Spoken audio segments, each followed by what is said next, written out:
On the morning of July 23, 1991, in New York City's Washington Heights neighborhood, the police received a disturbing call from the 34th Precinct.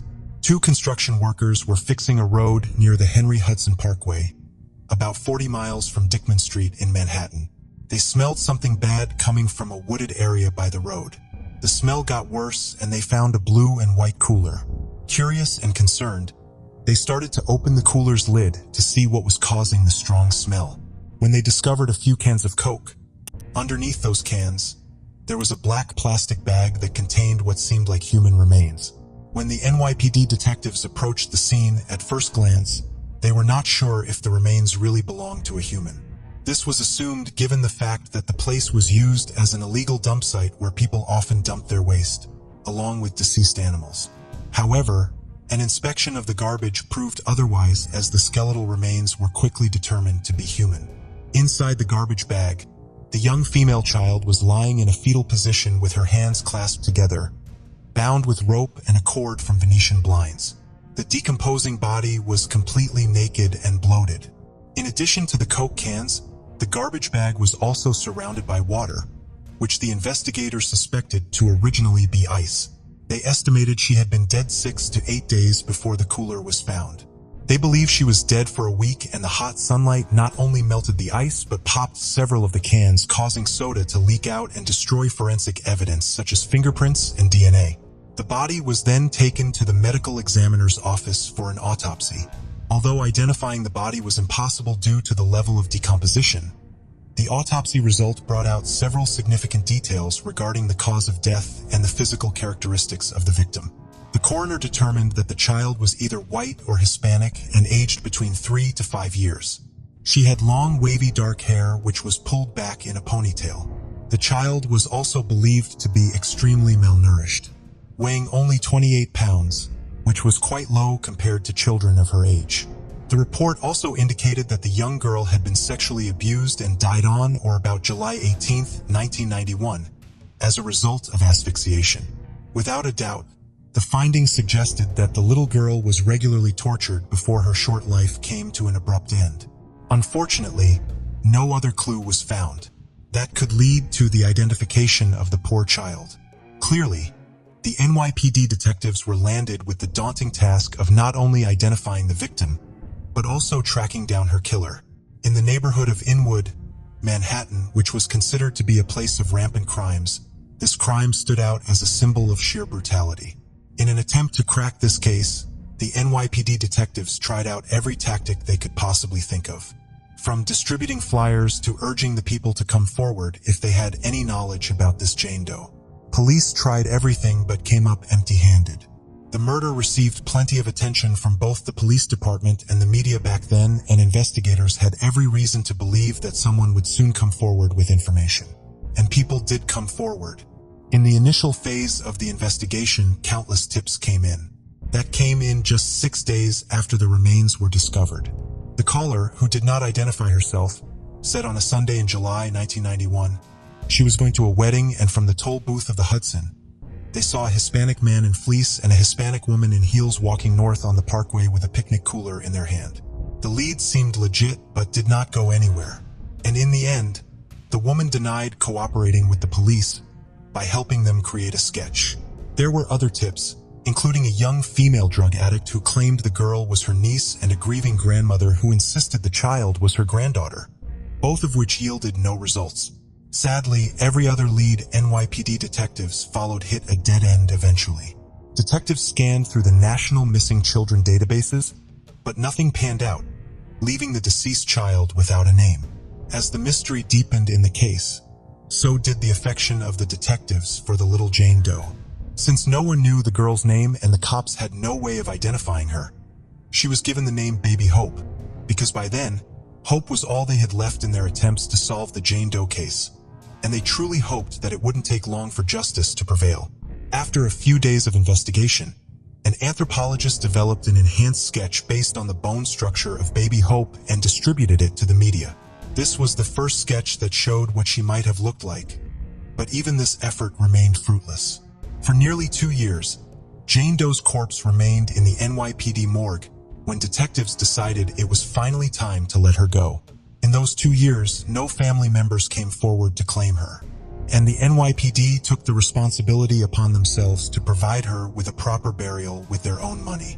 On July 23, 1993, on the second anniversary of Baby Hope's remains being found, uniformed cops from NYPD carried the tiny coffin of Jane Doe, which was led by 8 children, to the Campbell Funeral Home on Wadsworth Avenue, Manhattan.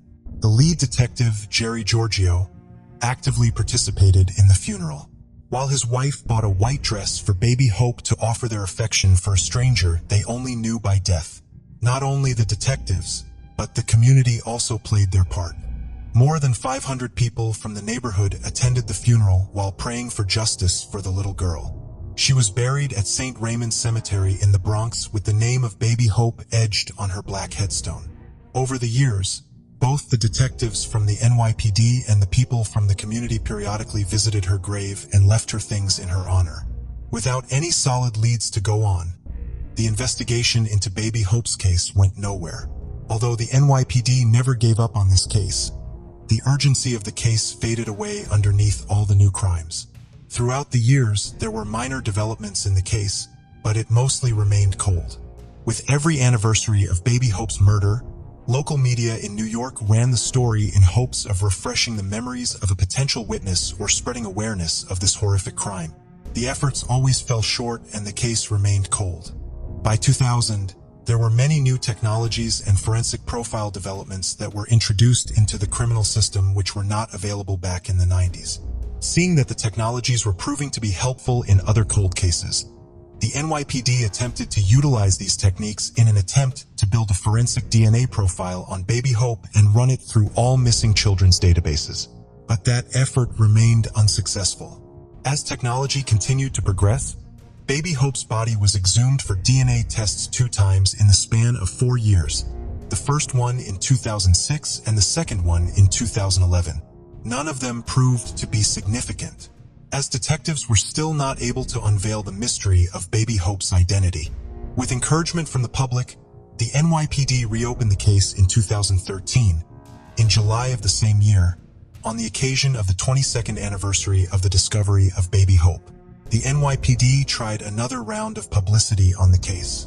Detectives canvassed the neighborhood where her body was found, hung flyers, and distributed the sketches of the girl and a photograph of the cooler. They even announced a $12,000 reward for information leading to an arrest. Their efforts finally got a breakthrough in the case for the first time in 2 decades. After seeing the flyers, a woman called the New York City Crime Stoppers, the tip line for New York City, to share some valuable information. She shared with police a conversation she had overheard in a laundromat 2 years ago, in which a woman claimed that Baby Hope might have been her sister. The tipster also provided several pieces of information to the police regarding the woman's family. This tip led the investigators to a 27-year married Brooklyn mother of 3, Laurencita Lorena Ramirez. As investigators knocked on Lorena's door and she opened it, they were met with a shocking Lorena had a striking resemblance to the police sketch of Baby Hope, almost providing reassurance to the detectives that they might have come to the right place. So without wasting any time, detectives began questioning Lorena about her missing sister. Lorena said that she had not remembered anything about one of her sisters being missing, even her name. That was until Lorena was 11, and her younger sister Maribel rejoined her family after staying with her father's family for years. It was Maribel who told Lorena that she remembered being suddenly awoken by something one night. She then went on to witness her sister's body being stuffed into a refrigerator and placed into a cooler later on. She also remembered looking to the other room and seeing plastic bags placed on the ground along with the conversation between 2 adults, which included the sentence, "She doesn't fit." However, neither Maribel nor Lorena ever came out with this information. Lorena did not even link Baby Hope's case to these memories until a few months after the anniversary of the discovery of remains, when she was watching it on a TV channel. The story was eerily convenient as far as Baby Hope's murder was concerned. However, investigators needed a parent for a DNA match, which led them to Lorena's mother. Detectives did not waste much time tracking down her mother, Margarita Castillo, not far from her daughter, Lorena. Margarita at the time resided in Washington Heights in Queens, New York. However, as eager as investigators were to talk to her, Margarita did not reciprocate the same feelings. She was not interested to talk to the investigators and turned them down before the investigators legally obtained an envelope that had Margarita's DNA on it. The test results of this DNA came back with the answer detectives had been searching for over 2 decades. Margarita Castillo was the biological mother of baby Hope. With tears in her eyes, Margarita agreed to talk only when she saw the DNA result and the composite sketch of baby Hope. Margarita let the investigators know that baby Hope was indeed her long-lost daughter, Angelica Castillo. After decades of lying nameless in a Manhattan cemetery, baby Hope finally got her name back. However, this revelation created more questions than answers. One of the most significant of them was why Margarita would never report her daughter missing in the first place. Claiming that she only acted that way because she had no knowledge of Angelica being missing, Margarita began to tell the investigators the story of how she became estranged from her own daughter. Angelica was born on April 24, 1987, to her mother, Margarita Castillo, and her father, Genaro Ramirez. Despite having several children, the couple's marital life was rocky, as Margarita was scared of Genaro, who had a reputation for being abusive. Just after a few years of Angelica's birth, Margarita and Genaro separated as a result of their regular fights. According to Margarita, it was after one of those fights in 1991 that she took her 3 daughters with her and left the home. The next day, Genaro called her saying that he wanted to meet his daughters. Though still angry due to his behavior, Margarita accepted, considering Genaro was still the father of the girls. As per Genaro's instructions, Margarita brought the girls to the house of his adult niece, where he was already present. After spending the night there, Margarita decided to leave the next day, when Genaro had a strange request for her. He wanted her to leave their 2 younger daughters, Angelica and Maribel, with him and take the older Lorena with her. Margarita, who was well aware of his violent nature, knew that it was not just a request but a threat. Despite not agreeing to the arrangement, Margarita left her younger daughters with him. Margarita also said that she often visited the girls after being forced to leave them with their father, and brought them little gifts. During one visit, when she saw that her estranged husband wasn't around, she asked the niece, Velvina Juarez Ramirez, if she could take her kids back, which Velvina rejected, saying that her uncle would be upset if she let the kids go. Margarita claimed that she kept visiting the place until one day the family moved, without informing her or leaving any address. Margarita had no idea where her estranged husband or daughters were. In 1995, 4 years after baby Hope's remains were found, Margarita got a call from a woman saying that Belvina had passed away. Margarita headed to the location and inquired about her daughters after giving her condolences to the deceased. Unfortunately, nobody in the family told her about the whereabouts of her 2 daughters, and she came home empty-handed. It was only later that another call from the same woman requesting her to pick up her daughter, referring only to Maribel, that she realized that there was something terribly wrong. She was then informed that Maribel was the only daughter who had been there all along, while nobody had any clue where Angelica was. Although Margarita suspected Genaro of being responsible for Angelica's disappearance, she never went to the police to report her daughter missing. Asserting an explanation for her actions, Margarita said that since her family had illegally immigrated from Mexico and she did not speak English and only spoke Spanish, she was scared to go to the police. Though Margarita accepted her fate, never taking a stand for her own daughter, detectives were dedicated to providing their precious baby Hope with justice. They now consider General Ramirez as the prime suspect in his daughter's disappearance and murder, and a massive search began for him. Unfortunately, to this day, no information about his whereabouts have come to light, as he continues to be a missing person. Yet some people, including Margarita, believe he fled the US and returned to his home country, Mexico. When tracking down Angelica's father failed, everyone thought the mystery of baby Hope's brutal murder would never be solved until police pointed their fingers at another man.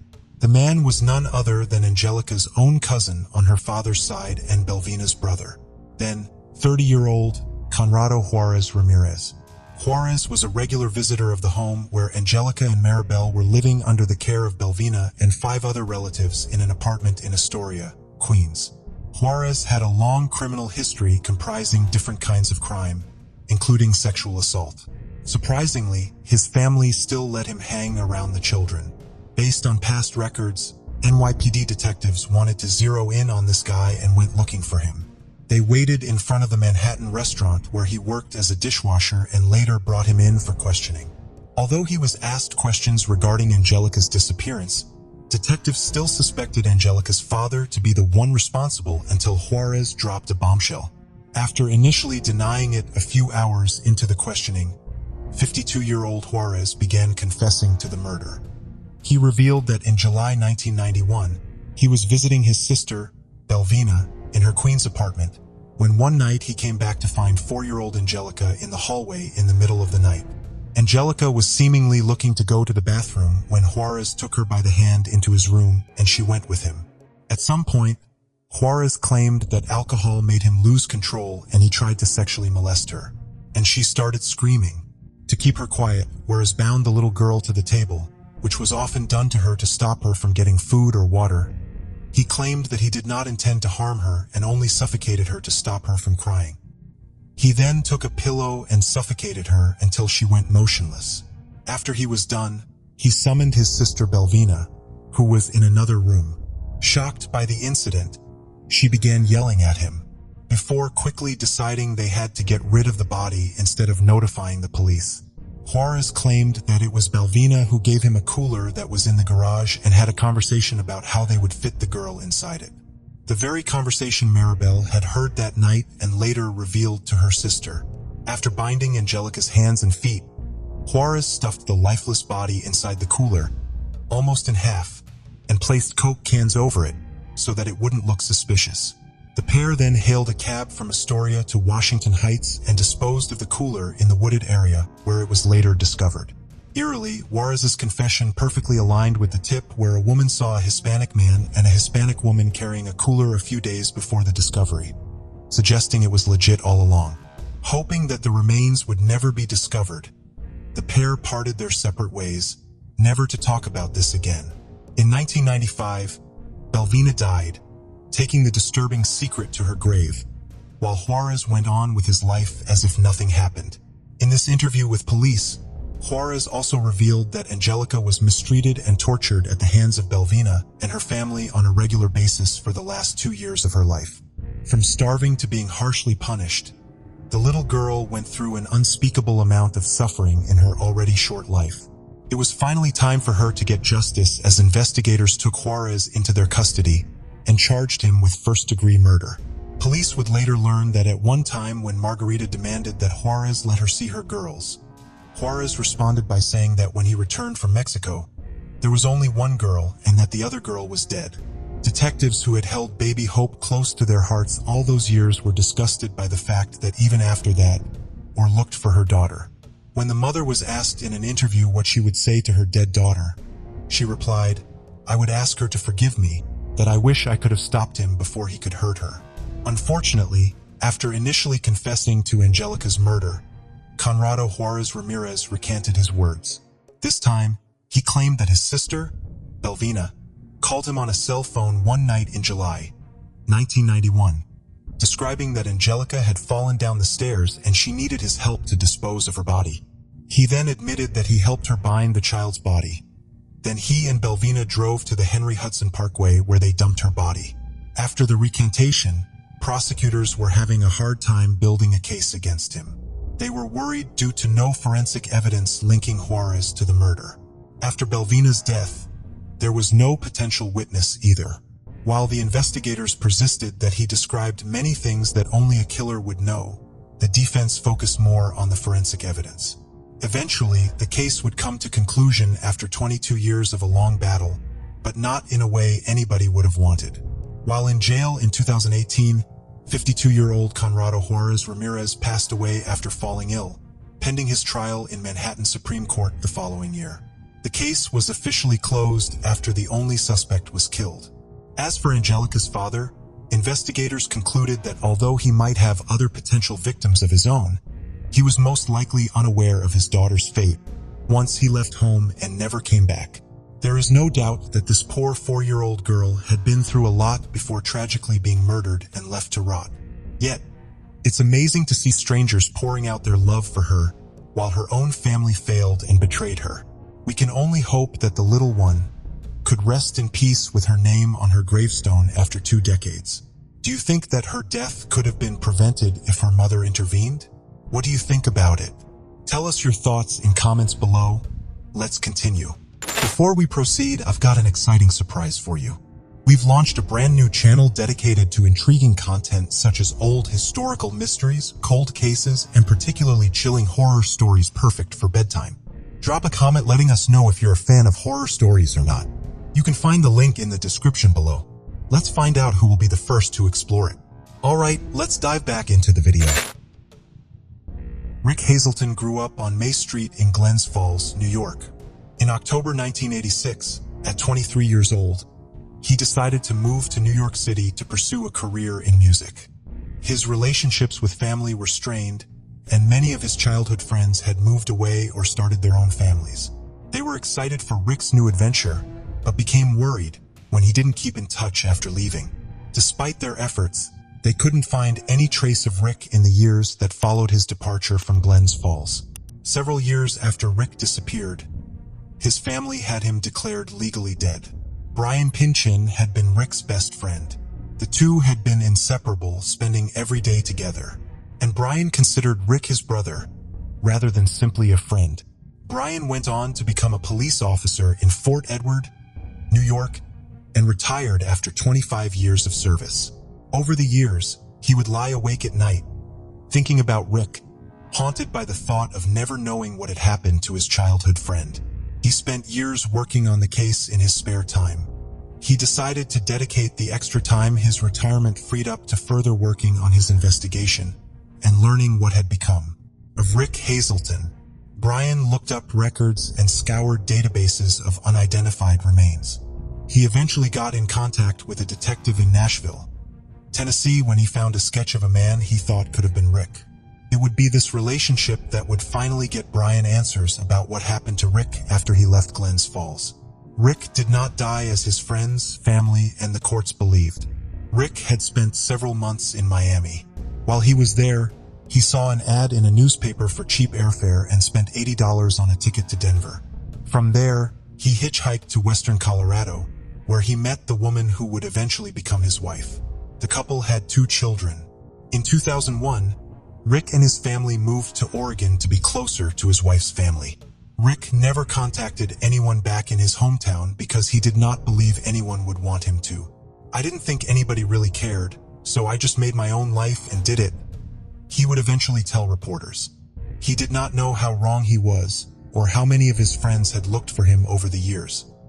He did not understand that his abrupt disappearance from his loved ones' lives would result in an investigation that would ultimately end in him being declared legally dead, or the years of heartache it caused the people who loved him.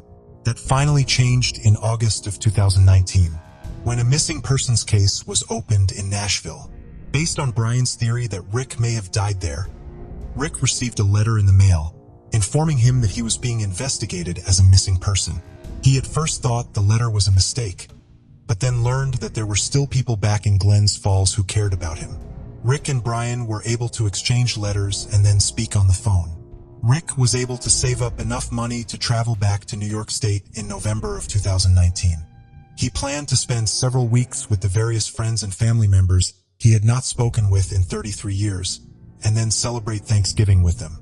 On November 17th, he and a large group of his childhood friends reunited at the playground where they all used to play together for a game of kickball. Brian Pinchin is very happy to have finally found his old friend, and encourages others who are looking for a missing loved one to keep fighting for answers. "If you love somebody, don't ever give up on them," he said after his reunion with Rick. "If you don't have an answer, keep going until you can find out what actually happened." 21-year-old Riley Zickel, originally from California, was living in Portland, Oregon, and attending Lewis and Clark College, where he was majoring in chemistry and minoring in music. He loved the outdoors and was an experienced hiker. On Wednesday, July 27, 2016, Riley told his family that he was planning to spend the day exploring the Mount Jefferson Wilderness area southeast of Portland. He was going to camp there that night, and then drive up to the Seattle area on the 28th to meet up with friends so that they could go on another hike. The last known sighting of Riley was on the 27th, when he stopped to talk with another hiker on his way into the wilderness. Marion County Sheriff's deputies found Riley's silver Mazda parked near a trailhead for the Pacific Crest Trail that went into the wilderness area on July 30th. The same day, Riley's family reported him missing. They had become concerned when Riley had not shown up for plans he had made that day. The sheriff's office attempted to ping Riley's cell phone, but were unsuccessful, and believed that Riley had turned it off. It does appear that Riley had his cell phone with him when he traveled to the area, because the friends he had planned to meet near Seattle canceled their plans sometime after Riley talked to his family, and he told a friend that he would be extending his stay near Mount Jefferson. Given the unreliability of cell service in remote areas, it makes sense that Riley may have turned off his phone during his hike. Riley had 4 days worth of food, a water filtration device, and camping equipment with him when he went into the wilderness area. So there was still hope that he was alive on July 31st, when the formal search for him began. The search team initially consisted of 45 people, but more than 340 people would ultimately assist in the effort. Sheriff's deputies from 4 additional counties, the Army National Guard, the U.S. Forest Service, and the Civil Air Patrol all also contributed to the search, which covered more than 350 square miles. On August 1st, the sheriff's office received a potential clue. A hiker came forward with a photograph they had taken on July 29th. The photograph showed a man standing outside a tent at Sprague Lake. Riley's family believed it could have been him, and the tent was similar to the one Riley was believed to have taken with him. Unfortunately, 2 days later, a man came forward, identifying himself as the individual in the picture, leaving investigators without what they had thought was a promising lead. The official search went on for more than a week, far longer than typical search efforts, because Riley had the equipment and knowledge to survive outdoors, even after the official search ended. Authorities still followed up on leads from unofficial sources. A private helicopter pilot helping the Zickel family was able to provide the sheriff's office with a new location to search, in a crevice in the Jefferson Glacier, based on his own flights looking for Riley. The location was searched, but nothing was found. While Riley had been equipped to survive for several days when he went into the wilderness, he could not have survived there indefinitely. That he most likely passed away, somewhere too remote for them to find him. On October 23, 2016, Riley's family held a memorial service for him in Petaluma, California. In 2017, the Riley Zickel Endowed Music Scholarship was established to help music students finance their education at Lewis and Clark, informing them that they had seen human remains in a glacial area above Jefferson Park on Mount Jefferson. Based on the personal effects that were with the remains, they believed that they belonged to Riley Zickel. The area where Riley was found had been searched back in 2016. Riley's clothing and equipment blended in with the surroundings. However, the main reason the initial search did not help locate him was because of how dangerous the area was. The terrain in that area was very steep and many of the rocks were loose, which made it prone to rock slides, so it was an exceptionally difficult area to safely search. The nature of the location also complicated the recovery of Riley's remains. However, on September 3, 2019, Marion County Search and Rescue Squad, Corvallis Mountain Rescue, the Civil Air Patrol, and the U.S. Forest Service all participated in a joint recovery effort. Riley's father, Robin, was waiting at the trailhead when the team brought his son down from the mountain 3 years after he went missing. Riley's remains were taken to the medical examiner's office. On October 15th, the medical examiner positively identified the remains as Riley Zickel and released them to Riley's family, while Riley's loved ones had prepared themselves for the reality of Riley's death. Locating his remains was still of the utmost importance to them, because it both helped them honor Riley and helped them cope. I believe that when you suffer a loss, you learn to live with it. You never get over it, but you learn to live with it. Robin Zickel told the Press-Democrat after his son was found, "I was not able to learn to live with not knowing what happened." Before we continue, 90% of you haven't subscribed to our channel, so if you like this video, please subscribe. It motivates us to make more content for you. Okay, let's continue. Hugh Turner was from Alberta, Canada, but he and his wife of more than 50 years, Joyce, spent the winter months at a home they owned in Mesa, Arizona. Even at 85 years of age, Hugh remained very active, working out 3 days a week, playing golf regularly, and taking daily walks around his neighborhood in the Red Mountain Ranch neighborhood in East Mesa. He left for one of these walks around noon on Christmas Eve of 2010. He never came home. A massive search was conducted to try to find Hugh. Hundreds of volunteers came out to assist members of law enforcement and area search and rescue groups in the effort to locate him. No sign of Hugh or any clues to his whereabouts were found during these searches. Hugh was mentally still very sharp, but his behavior on the morning of his disappearance may have indicated that he was beginning to have memory problems. That morning, he had attended a Christmas party and reportedly went up to a woman and asked her where he was. This raised concerns that Hugh may have been experiencing early signs of dementia at the time of his disappearance. Hugh's wife and 4 children struggled to cope with the void his disappearance left in their lives and the unease they felt at not knowing what happened to him. Joyce Turner was very lonely without her husband, but continued to return to their home in Mesa every winter. 2019, a hiker was near Red Mountain on the Salt River Pima Maricopa Indian community when they came across a set of human remains. They notified the authorities, who believed that the remains were Hugh Turner, based on the personal effects found with them. This suspicion was confirmed on January 10th, when the Maricopa County Medical Examiner's Office positively identified the remains as Hugh, based on his dental records. The location where Hugh was found was approximately 4 miles north of his home. While Hugh's family told authorities that he was physically capable of walking great distances, this area had not been covered in the initial 2010 search. To reach it, Hugh would have had to cross a canal and make his way up very steep terrain.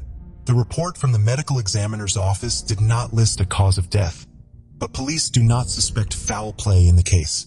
While Hugh's death is obviously difficult for his family, they are also grateful to finally have answers. "I don't think any of us had thought we were ever going to know what happened to our father," said Hugh's daughter, Janice McCaffrey, after his remains were discovered. "And I've kind of figured that, as sad as it is, we just won the cold case missing persons lottery and someone found him. And that in itself is a miracle." 73-year-old Susie Thomasai was a beloved mother and grandmother who lived in Lakewood Park, Florida with her husband Patrick. The couple owned 2 restaurants together. They were at one of these restaurants, the Quilted Giraffe on US Route 1 in Vero Beach, on March 16, 2018. It was a hectic Friday night and the restaurant was short-staffed, so Patrick was busy running around doing multiple tasks. Susie had a form of dementia, so she did not work as actively at the restaurant as her husband, but she still spent every day there with him. Patrick last saw his wife on the restaurant's back porch, where she liked to go out to read. He went back inside the restaurant to take a phone call. When he came back outside, Susie was gone. Susie loved talking to people and often visited South Bureau Square, the shopping center just south of the restaurant. Patrick searched up and down the center for his wife, but could not find her. He and one of his customers then got into a car and drove around looking for her. He went back to their home, but Susie had not returned there. At 6:48 p.m., he called the police. An extensive search of the immediate area did not locate Susie. The sheriff's office used a helicopter to search for her from the air, and her family searched on foot all night. Authorities believe she must have gotten into a vehicle in order to get so far from the restaurant in such a short period of time. Surveillance footage would confirm that Susie had gone to South Vero Square shortly after being last seen by Patrick. The footage shows that around 5:40 p.m., she was walking along the shopping center with a cigarette in her hand. Authorities speculate that she may have been asking passersby for a lighter. She walked out of range of the cameras at the southern end of the shopping center, and police could not trace her path any further. Dozens of volunteers came out to search a nearby wooded area, and potential sightings of Susie began coming in to the authorities. These potential sightings were all over Florida and as far away as New Jersey. Within the first 6 months after Susie's disappearance, the sheriff's office had followed up on more than 100 leads. None of them helped locate Susie. After Susie went missing, Patrick Tomasi decided to shut down the Quilted Giraffe for the summer, in order to focus on the search for her. When the summer ended and Susie still had not been found, he decided to make the closure permanent. It was too painful for him to be there without Susie. He auctioned off the restaurant's equipment and sold the property. The restaurant was demolished and new medical buildings were constructed where it once stood. Susie had been missing for more than a year and a half when authorities finally had a new potential clue to present to the public. In October of 2019, the Indian River County Sheriff's Office released new surveillance footage taken the day Susie went missing, not far from where she was last seen. The footage, taken at 6:04 p.m., appears to show someone on foot walking up to a white truck and speaking to the driver. The person on foot then walks around the front of the truck and gets into the passenger side of the vehicle. Despite the poor quality of the footage, Patrick Tomasi believes that Susie is the person on foot who gets into the truck. The sheriff's department is hoping that even though this new footage is of poor quality, it will help identify new potential witnesses to interview and leads to follow. The Tomasi family is still offering a $15,000 reward for Susie's safe return. 27-year-old Zachary Wilkes lived in Lompoc, California, and worked as a handyman. His parents had moved to the Washington, D.C. metro area, but Zachary and his younger brother Andrew remained living in the family home in California. He had a kind heart and was always willing to help people, whether they were his neighbors or strangers in need. Zachary had an aunt and uncle who lived in Las Vegas, but had a houseboat on Lake Powell. Every year, either Zachary or one of his two brothers would travel to help them do work on the houseboat to get it ready for the summer. In 2017, Zachary would be making the trip. He had been looking forward to it because while he would be doing work, he enjoyed spending time on the lake. Andrew and a group of friends saw Zachary leave for the 7-hour drive to Las Vegas at 11 p.m. on May 24, 2017. Because he was leaving so late at night, Zachary would not arrive at his destination until very early in the morning. He told Andrew that he planned to stop at a casino once he arrived in Las Vegas to kill some time so that he would not show up at their aunt and uncle's house too early. Zachary never made it to his aunt and uncle's house, and no one in his family could get a hold of him on his cell phone when they tried calling him after he failed to arrive. His brother Andrew reported him missing on May 26th. Zachary's family drove back and forth between Las Vegas and Lompoc, looking for signs of Zachary or his black 1994 Honda Civic. They checked every route he could have taken, which involved searching 6 different highways. When they received Zachary's cell phone records, they learned that his phone had pinged on a cell phone tower that would have placed him on Highway 166. The time and location of the ping showed that Zachary's drive had been going according to plan. The Wilkes family then hired a private contractor to fly search and rescue drones over the 6-mile radius of the cell phone tower and use their cameras to look for Zachary or the car. Teams searched remote side roads, campgrounds, and parts of the Los Padres National Forest. None of these efforts located Zachary or his vehicle. Around the time Zachary went missing, there was speculation that he may have left of his own accord to start a new life. He reportedly did not like living in a smaller city and had a desire to move to a bigger one. However, Zachary already had plans to move to a more metropolitan area. He had told both his mother and father that he was going to move in with them in their house just outside of Washington, D.C., as he had been welcomed to ever since they first moved there. Since he already had public plans to leave Lompoc, it is hard to understand why he would choose to leave in secret instead.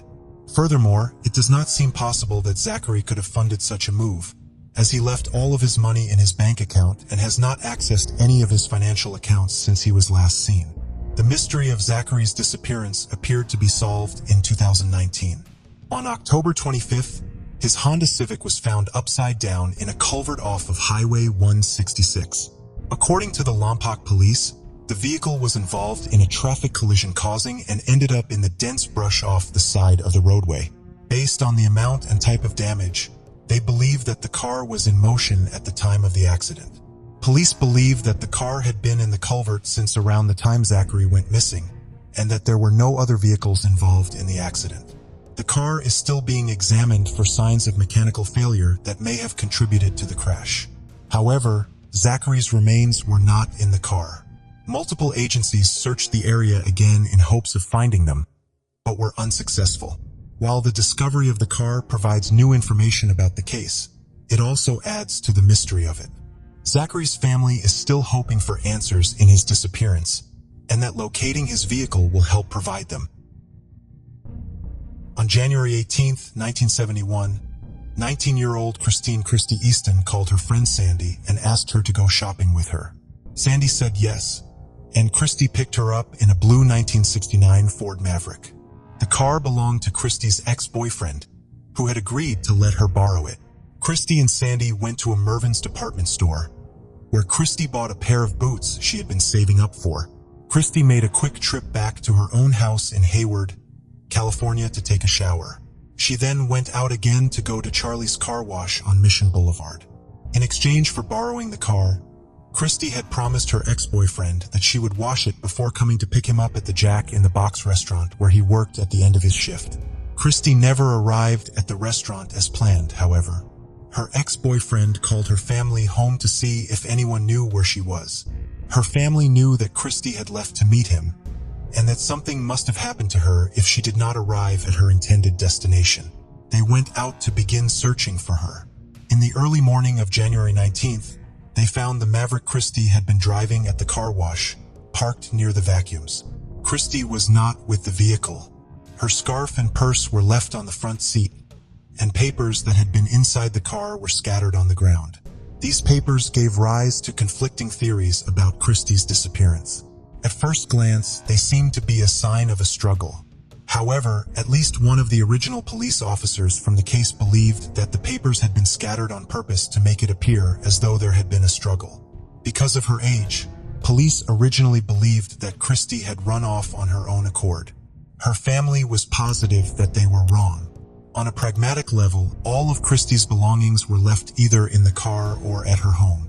Furthermore, she was enrolled in classes at a local college and was due to start a new job at a bank that she was very excited about the day after she went missing.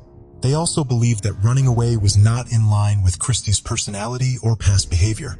Christie had never run with a dangerous crowd or experimented with drugs. In 1970, she had graduated from Sunset High, where she had been a song girl, homecoming queen, and an active member of the theater department. She had a kind and loving personality. Her family feared that Christie's beauty may have made her a target for a predator. Christie's case was cold for decades. A new witness finally came forward in 2019, after the case was featured in the local media. The Easton family's initial concerns appear to have been correct. The witness believed that they had unknowingly witnessed Christie being abducted by two men. The witness had not realized what they were seeing in 1971. They saw two men in a white Ford van with distinctive side mirrors, sometimes called West Coast mirrors. One man was in the driver's seat and the other was putting a girl in the back of the van. The witness only saw the man putting Christie in the van from behind, but did get a passing glance at the driver of the van.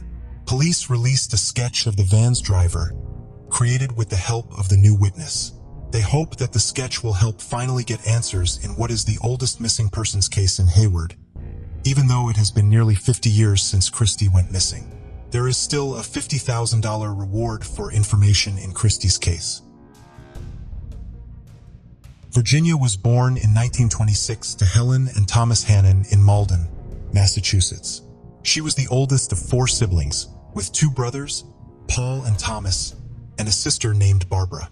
After marrying, Virginia moved to Pembroke with her husband and enjoyed a happy life until he passed away in 1971. After his death, Virginia lived alone in their cozy cottage. Known for her kindness and helpfulness, Virginia was well known in her community. She looked after stray dogs in her neighborhood, regularly feeding and caring for them. Nobody went hungry under her care. Before that, a small update. Every time someone visited her, she would provide them with plenty of drinks, homemade cookies, and other baked delicacies. It didn't matter to her if they were new or were already known to her. After working for many years as a cook and lunch lady at Bryanttville Elementary School in Pembroke, Virginia, She was on the verge of retirement in late 1983. Virginia's stepfather, who also lived in the neighborhood, was one of the people she cared for most. She would prepare his lunch and bring it to him every day. However, for 2 consecutive days in February 1984, lunchtime came and went, and Virginia was nowhere to be seen. Finally, on February 13th, her stepfather's housekeeper called her multiple times, before deciding to visit her home to see if everything was okay after numerous unsuccessful attempts to get in touch with her. He entered her house just to retrieve an extra key from her, but instead he discovered Virginia on her bed, having been brutally murdered. The housekeeper was so shocked that he could not even think clearly as to what action to take next. Virginia had multiple wounds clearly visible on her body, and she was partially covered by her blanket. Hearing the screams of the housekeeper, a few of the neighbors came to see what all the commotion was about. They too were stunned, seeing Virginia's lifeless form. Everyone in the community was shocked at Virginia's passing, because she was so well liked by the majority of people who knew her, and none of them could imagine someone harming Virginia. Then, without wasting any more time, the housekeeper called the police. The area around West Street was a very quiet place to live. Even the newest family had been there for more than 10 years. However, on that day, all the activity made people question why the Pembroke police were in their neighborhood. People slowly began to find out that their neighbor, Virginia Hannon, had been found dead in her bed. When the police walked into the cottage and saw the body, even the most experienced of them was speechless. They were left in disbelief by the brutality of the scene. I think it was the most brutal murder we've had in the history of Pembroke. She was assaulted, she was kicked, she was punched. She was stabbed and she was strangled with a pair of her own stockings, said one of the officers of Pembroke Police Department. The investigator looked around and saw someone had messed with the front door and the window. It likely meant that the killer had broken into the house, when Virginia wouldn't let them in. This could have been why they robbed and attacked her. There was also a shoe print on her stomach, which led police to think that the person who killed her might have kicked her as they killed her. The police knew that Virginia lived on her own, so before they talked to her family, they talked to her neighbors and friends who lived close by. The neighbors told the police there wasn't a single reason someone would want to hurt Virginia. After interviewing a large number of people, the police found that Dolly Smith was the last person to see Virginia alive. Virginia and Dolly were extremely close friends and had been so for a very long time. She had last seen Virginia on February 11, 1984, according to Dolly. It was a Saturday and Virginia and Dolly had planned to go to church as they usually did. Dolly said that she and Virginia had visited St. Joseph's Church together that evening. The distance from Virginia's house to the church was roughly 4 miles, and the evening mass started at 5 p.m. as usual. After church, the two women had gone to BR's restaurant, a place they frequently visited after church. The restaurant was roughly 7 miles from the church, and they had dinner before leaving. It was around 7:30 when Dolly dropped Virginia off at her house. Other than the murderer, Dolly was the last person to see Virginia alive. Dolly also said that Virginia had difficulty breathing when climbing the stairs to her house. This was because Virginia had emphysema, which caused her to have breathing problems while engaging in any physical activity. Dolly also informed the police that she had seen Virginia carrying $100 when she dropped her off. But the money was missing from Virginia's wallet when the investigators searched for it. On both Saturday and Sunday, the neighbors did not hear or see anything. They heard nothing unusual or anything that would have suggested a struggle. According to the autopsy, shortly after she returned home from church on Saturday was when she was murdered.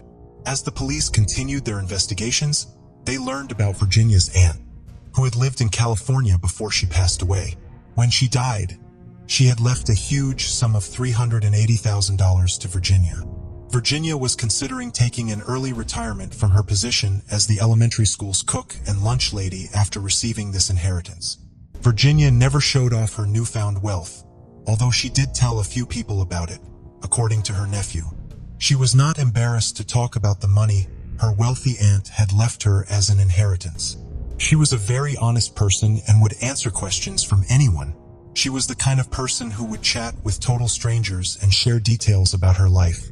She had also kept a portion of the money at her house, though she deposited most of it in a bank. Those who knew Virginia well claimed that the murderer may have believed that she had money hidden in her house and that this was the reason someone broke into her home. The investigators spoke with more than 50 people, but they were unable to get any fresh leads in the case. Without any clues or leads, the case soon turned cold, and it looked like the police might never be able to figure out who did it. Her family tried to keep the story alive and in the public eye by regularly speaking to the media. The Pembroke Police Department also kept looking at the case. Investigators held a vigil in 2019 to mark the 35th anniversary of Virginia's death. With advances in technology, they also found that the DNA samples they took from the crime scene all came from the same person. The only thing that was sure was that the DNA was from a man, but they didn't know who he was. They tried to find the suspect through forensic genealogy, but it didn't work because there was nothing to compare it to. So Virginia's case was again put on hold. Virginia's murderer was unidentified until an individual called the Pembroke Police Department on February 4th, 2020. The individual informed the police that Jesse Aylward, his friend, had confessed to killing Virginia Hannon in Pembroke in 1984. Police discovered that Jesse Aylward, 58, had passed away the previous day on February 3rd, 2020. With the help of this information, the police were able to secure a warrant, locate Aylward's body at Brockton Hospital, and take a blood sample. After that, they discovered a match between his DNA and 3 pieces of evidence discovered at the crime scene. The 3 pieces of evidence were the nylon stockings that were used to strangle Virginia Hannon, the shattered glass, and the bloodied paper towels. Jesse was about 22 years old when Virginia passed away. In March 2021, the Plymouth District Attorney's Office made the information public. Virginia most likely did not know him, which is why she refused to let him inside her home. But the detectives did confirm that there were no known ties between Jesse and Virginia. But at the time of the murder, he had resided near her house. Although Aylward had a criminal history that included some violent behavior, the police had not suspected him during the initial investigation. The victim's devastated relatives thanked the police for their unwavering efforts, but they said that the news was bittersweet because it came after the suspect's passing. "I'm so glad they finally have someone," Judy Hannon said. "Would I like to see him go in handcuffs? Yes, because that's what he deserves." Considering the advancements that have been made in forensic technology, this case does give hope to many people who have loved ones who have been separated from their family for a long time. These technologies could assist in solving a significant number of unsolved mysteries from the years gone by. Mandy Stavik was a remarkable person who excelled in many areas. While attending M.T. Baker High School, she was an honors student involved in varsity basketball, varsity softball, and track. She was also fluent in sign language and Japanese, and she played 3 musical instruments: clarinet, flute, and saxophone in the school band. Mandy was known for her bravery, independence, and drive. In 1989, Mandy graduated from high school at 18 years old and enrolled at Central Washington University. Initially aiming to become a commercial pilot, she started reconsidering her career plans during her first semester of college. That November, she returned to her family home in Clipper, Washington, just outside the small town of Acme, for her Thanksgiving break. The day after Thanksgiving, November 24th, 1989, Mandy decided to go for a run and left the house around 2:30 in the afternoon. Normally, her mother Mary would ride her bike alongside Mandy while she ran. But on that day, Mary decided to stay home because her sister was visiting. Mandy was accompanied on her run by just the family dog, a German Shepherd named Kyra. At home, Mandy's route for her daily runs took her down the street her family's house was on, Strand Road. She would run down to where the road dead ended at the Nooksack River and then turn around to run home. Mandy's brother, Lee, had been visiting a friend that afternoon at a house on Strand Road between Highway 9 and the Stavik home. While he was there, he saw his sister running by on her way back to their house. She had less than half a mile to go before she would reach it, but Mandy never arrived home. 2 hours later, Kyra arrived back at the house, without Mandy and visibly upset. Mary Stavik's first instinct was to call Mandy's boyfriend, Rick Sender, to see if he knew where she was. He did not. She then called the sheriff and everyone she knew in the area to begin the search for Mandy. Almost every member of the small rural community eventually helped look for Mandy. People searched on foot, on horseback, and on all-terrain vehicles. A local tracker tried to work with Kyra, the German shepherd, hoping that she would lead them back to Mandy. However, Kyra would cower in fear upon stepping off of the porch of the family home. Kyra was an older dog, but still very protective of her family. She may have been kicked or hit when she tried to defend Mandy against an assailant, resulting in the change in her behavior when she arrived home. On November 26th, a search team covering small side roads discovered a pair of green sweatpants. Mandy had been wearing teal sweatpants and a light-colored sweatshirt when she left for her run. Mary Stavik did not believe that the sweatpants the search team found belonged to her daughter, but they were still submitted to the crime lab for analysis. Lab tests would eventually show that the pants were unrelated to the case. The following day, November 27, 1989, Mandy was finally found, but the discovery did not bring her family peace. A local fire department had been searching the Nooksack River with one of their boats. They located Mandy's body in the South Fork of the river, caught up in some debris 6 miles away from her home. She was wearing only her socks and shoes. Her clothing and the Walkman she had been using on her run have never been found. An autopsy would later determine that Mandy had been raped and that she had died. From there were no signs of a struggle on the riverbank near where she was found, and the water was very shallow in that stretch of the river. Mandy was also a very strong swimmer who had worked as a lifeguard. These factors led investigators to believe that Mandy had not been conscious when she went into the water. This was further supported by a wound on the top of her head that the medical examiner believed would have rendered her unconscious. Mandy also had numerous scratches and lacerations on her legs, as though she had run through dense brush or the thorny blackberry bushes that were common in the area while not wearing pants. Unfortunately, Mandy was not the first of her siblings to be murdered. In 1975, her oldest brother Brent had been killed on property owned by the Fort Richardson Army Base just outside of Anchorage, where he was authorized to go hunting. He had been shot 17 times. His killer has still never been found. Mandy, her mother, and her 2 remaining siblings then moved to Washington State from Alaska while Mandy was still very young, following her parents' divorce. More than 1,000 people attended Mandy's memorial service.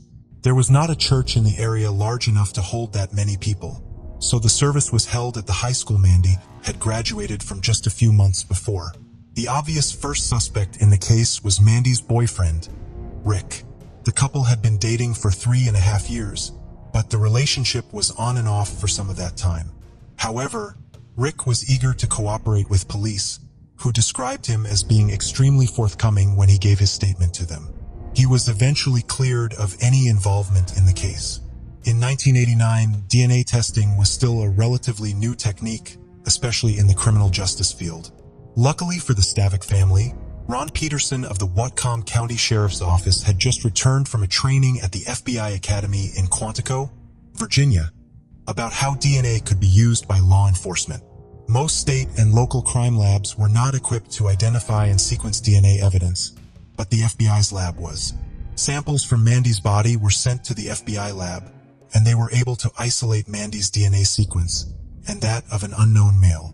Investigators followed up on more than 7,000 leads and tried to connect Mandy's case to other crimes all over the Northwest. But the case still went cold. In 2009, Detective Kevin Bowie inherited the case, becoming the 3rd person to lead the investigation. His strategy for trying to solve the now 20-year-old case, inspired by a famous case in England, was simple. Identify all of the men living in the area at the time of the murder, and test all of their DNA until they found a match. Because Mandy had lived in a rural area with a small population, this theoretically could be done. In practice, however, it was obviously much more difficult to do. Over the next 4 years, the Whatcom County Sheriff's Office was able to test dozens of DNA samples, but none of them were a match to the DNA from the crime scene. However, around this time, they were also able to identify a potential new suspect, who had never spoken to the police about the case, Timothy Bass. Timothy Bass had lived a few doors down from the Staviks in 1989. People who knew him then have said that he was very quiet and kept to himself. He had moved away shortly after Mandy's murder and had gotten married just 2 months after her death. By 2013, he and his wife had 3 children and were living in Everson, Washington. Investigators traveled to Everson to speak with Timothy about the case. He claimed to not remember it or Mandy's name. This made the investigators immediately suspicious of him. Mandy's murder had been major news in her small and previously very safe town. Mandy had also gone to the same high school as Timothy and had been friends with his younger brother Tom. A witness would later reveal that Timothy had also started attending basketball games at the high school when Mandy was on the team to watch her play.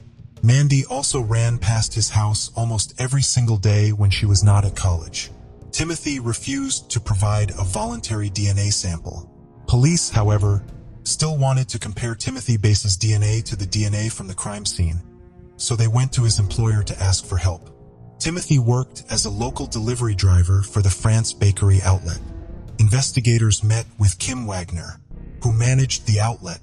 They told her that they were investigating an employee and wanted access to information about their delivery routes so that they could follow the employee and potentially collect a cigarette butt or some other discarded item with DNA on it. Kim felt as though she was not in a position to comply with this request and asked the investigators to consult with human resources at their corporate office. The corporate office in turn asked for a subpoena or search warrant to share that information. Authorities asked Tim Bass for a voluntary sample again in 2015, and again he refused. A few years after her conversation with the police, an offhand remark would change Kim Wagner's mind about getting involved in the case. She and her husband were out at a bar, talking with a friend about her co-workers. The friend happened to be an acquaintance of Timothy Bass, and the group began discussing his eccentricities. The friend mentioned to Kim that Timothy had lived on the same street as Mandy Stavik when she was killed. Kim then realized that Timothy and the Mandy Stavik case must have been the reason investigators had come to speak with her in 2013. When authorities returned to try to get information from the bakery outlet again in 2017, Kim confronted them with her suspicions about what they were investigating. She also told them Timothy Bass's assigned delivery route. But this information did not immediately help the authorities get Timothy's DNA. He wore gloves, so his DNA was not left on any of the bread he delivered, and he did not smoke, so he never discarded cigarette butts. He took his trash home instead of leaving it in his delivery truck, and he was the bakery's only employee who did not turn in his uniform to be laundered by the company. His conversations with police seemed to have concerned him enough that he carefully guarded any source of DNA that could be covertly collected. Kim Wagner offered to collect a discarded DNA sample from Timothy inside the bakery building. However, police told her that this would not be possible. It would be illegal for them to ask a civilian to collect evidence on their behalf. However, on August 10, 2017, Kim Wagner watched as Timothy Bass drank out of a plastic cup and discarded it in a trash can, along with a can of Coke. After he walked away, Kim decided to collect the items out of the trash can and hide them in a bag in her desk. She then turned the items over to the police. Kim was so motivated to help in the case because she, like the rest of the community, had been horrified by Mandy's murder. Kim was just 19 at the time of the murder, just 1 year older than Mandy. By 2017, Kim also had another reason for wanting the case to be closed. She had a daughter of her own, and was haunted by the idea of Mary Stavik never finding out who had taken her daughter from her. The evidence Kim provided was submitted to the crime lab for DNA testing. These tests showed that the DNA Timothy Bass left on the cup when he drank from it matched the DNA found inside of Mandy. Timothy Bass was arrested on December 12, 2017. On Mary Stavik's 81st birthday, knocked on her door and told her that an arrest had finally been made in her daughter's case. Following his arrest, Timothy Bass originally stuck to the story he had been giving to police since 2013. He did not know Mandy and he had never so much as kissed her. However, once it became clear to him that police had somehow gotten his DNA, he changed his story. He now claimed that he had a consensual sexual relationship with Mandy, which is why his DNA was on her body. Timothy claimed that he had met Mandy before she left for college, while he and his father were out mountain biking. His father had since passed away and could not confirm the story. Timothy says that he and Mandy began spending time together, just talking, and eventually began casually having sex. They had sex again when Mandy was home for Thanksgiving. Timothy could not, however, provide any basic information about Mandy, and not one witness was ever found who had seen the two of them together. There were no phone calls or letters between Mandy and Timothy after she left for college. Police did not believe Timothy's new story. Leading up to his trial, Timothy's defense lawyers tried to get all DNA evidence excluded. They argued that police had first obtained their client's DNA illegally because they asked a civilian to gather it for them. Police can legally collect items that someone has thrown away, but they cannot enlist civilians to do it for them. The lawyers argued that because Kim had previously met with authorities, she was acting on their behalf when she collected the cup and the can from the garbage. Kim Wagner appeared at a hearing and testified that collecting the items had been her own idea and that she had done it of her own accord. It is legal for civilians to turn over potential evidence that they legally obtain. Authorities. A judge ruled in August of 2018 that Kim had not been acting on behalf of law enforcement when she collected and turned over the items, and the DNA evidence remained admissible. When Timothy went on trial for first-degree murder in May of 2019, his defense was based on his claim that he had a consensual relationship with Mandy. The presence of his DNA inside of her body, his lawyers argued, therefore meant nothing. Timothy had no proof of this relationship, however, and as the trial progressed, it became more and more evident that his word did not carry a lot of value. Timothy's soon-to-be ex-wife, who had been his girlfriend at the time of Mandy's murder, testified that her husband, against whom she had previously applied for an order of protection, had threatened her into providing him with a false alibi for the day of the murder. It was also revealed that when Timothy's family came to visit him in jail after he had slipped them a note in which he asked his mother to lie to the police, telling them that he had been Christmas shopping with her the day of the murder. He also tried to convince his mother to blame the crime on his dead father. She would not let him. The most troubling testimony of all, however, came from Timothy's own brother, Tom. Tom Bass testified that in 2015, after authorities asked Timothy to volunteer a DNA sample for the second time, Timothy had asked him to lie to the police for him. Timothy told his younger brother that he had sex with Mandy the weekend of Thanksgiving. He wanted him to go to the police and say that he also had sex with Mandy. Timothy wanted to make it appear as though Mandy was, in his terms, a loose girl, so that the police would believe his story about him having consensual, casual sex with her. Tom, who had been friends with Mandy, refused to go along with the plan. On May 24, 2019, almost 30 years after Mandy's murder, a jury found Timothy Bass guilty of first-degree murder after less than a day of deliberation. Mary Stavik and the rest of Mandy's family was in the courtroom when the verdict was read. On July 2nd, a judge imposed the maximum sentence of 320 months, or almost 27 years, in prison. Timothy is planning to appeal his conviction. Every year since 1990, a scholarship has been awarded in Mandy's name to a Mount Baker High School student active in the school's music program. The funding for the scholarship includes the $25,000 the community raised to offer as a reward for information that led to the arrest of Mandy's killer. That money was donated to the scholarship fund after years had gone by with no arrest in the case. Even without the incentive of a reward, Mandy's case was finally solved, thanks to the impact her life and death had on her community and the persistence of Mandy's family and the investigators. Around 4:20 p.m. on November 7, 2015, an ambulance in Hereford, England, was en route to a hospital when it was stopped by 3 individuals on the road. Among them was an elderly man who appeared to have difficulty standing. He was accompanied by a younger man and a woman who had come across them near the Hereford bus station. They offered their assistance as the elderly man struggled to walk towards the hospital. Recognizing his frail condition and signs of possible dementia, paramedics decided to transport him the rest of the way to the hospital in the ambulance. He seemed to be smiling and crying simultaneously, and was seemingly unaware of his surroundings. He could not answer the basic questions asked of him, although he did eventually provide the first name Roger. The man who had been bringing him to the hospital also did not provide much information about himself. He refused to give his name and contact information because he claimed to be working at a nearby base of the Special Air Service, or SAS, an elite special forces unit of the British Army. He was dressed in what appeared to be some sort of military uniform and spoke with an American accent. He told officials that he had found the elderly man face down in a country lane near Creenan Hill, a village just outside of town. He left the hospital. Shortly after arriving there, the older man was still disoriented and could not provide any information about who he was or how he got to the area. He did eventually provide the full name of Roger Curry, but it was unclear if he meant that it was his name or the name of someone he knew. He had no form of identification on him or anything else that could help police determine his identity. He was dressed in all new clothes from a British department store, but police believed he was originally from North America. The man was very soft-spoken and difficult to understand when he was able to speak, but it was originally believed that he was Canadian based on his accent.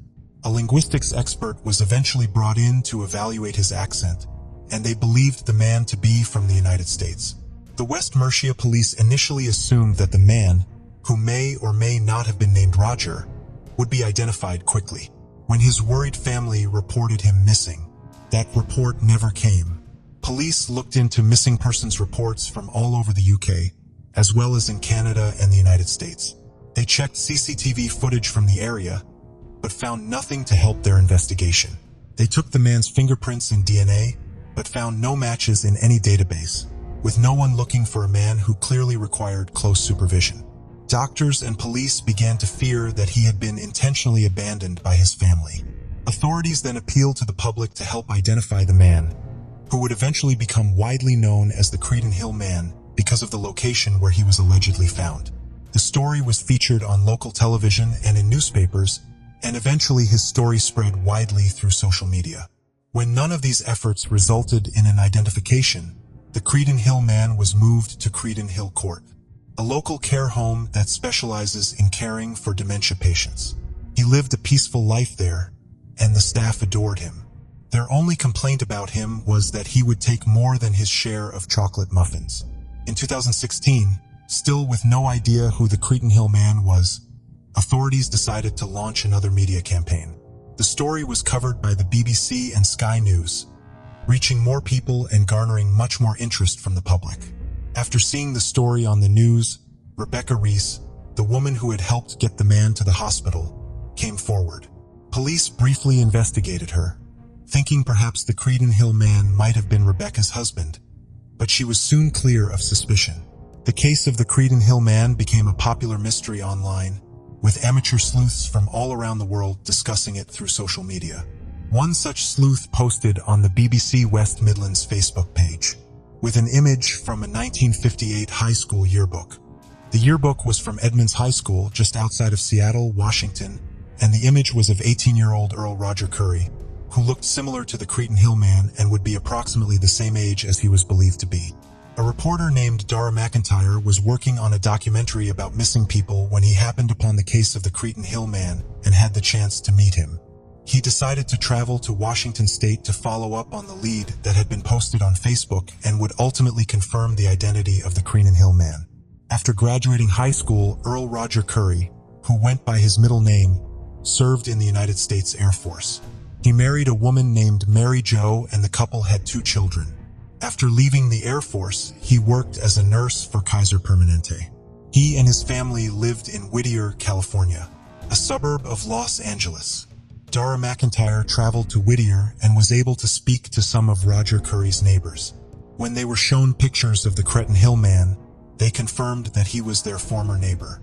Roger and Mary Jo no longer lived in the home because it had been badly damaged by a fire in 2014 and deemed uninhabitable by the city. However, in August of 2015, a neighbor had seen then 75-year-old Roger wandering around behind the chain-link fence that had been constructed around his property. There was a padlock securing the entrance to the fence, so the neighbor climbed over the fence to check on Roger. Roger's wife Mary Jo was also on the property, sleeping on an air mattress on the porch of the burnt-out home. The temperature that day was almost 90 degrees Fahrenheit. The couple did have a cooler with water and some food, but they were hardly strong enough to be living outdoors in such heat. Mary Jo had Parkinson's disease. Roger had Alzheimer's disease and could not care for himself. When police arrived on the scene, he was confused and dehydrated. Police would eventually discover that the food in the cooler was being brought to the Currys by their son, Kevin. The key to the padlock on the fence was found on his keychain, which would seem to imply that he had been the one who had locked his parents behind the fence, preventing them from leaving. However, Mary Jo told the police that it had been her idea for her and her husband to live behind what was left of their home, and no charges were ever filed against Kevin in relation to the matter. Kevin Curry had been charged with a number of criminal offenses, ranging from assault to fraud to burglary in his past, and had spent time in prison. He had been caring for his parents in 2015, but they had previously been estranged.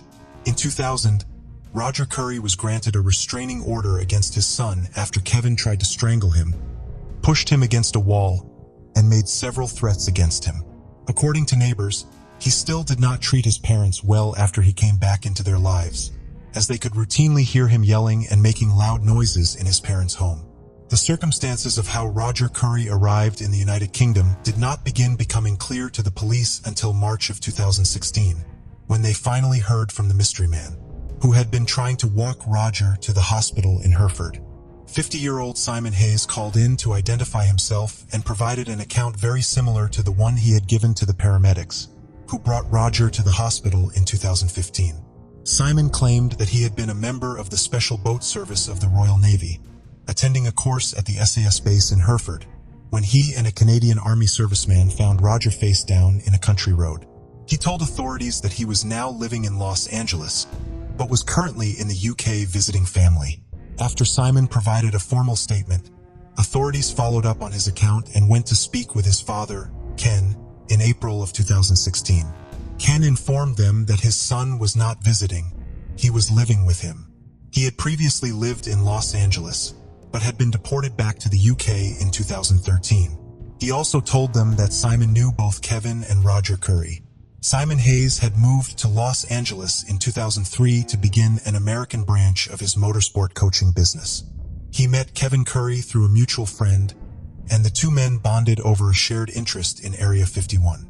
They became close friends, and Simon spent the holidays with the Currys in 2010, seeing firsthand the effects Alzheimer's was already having on Kevin's father, Roger.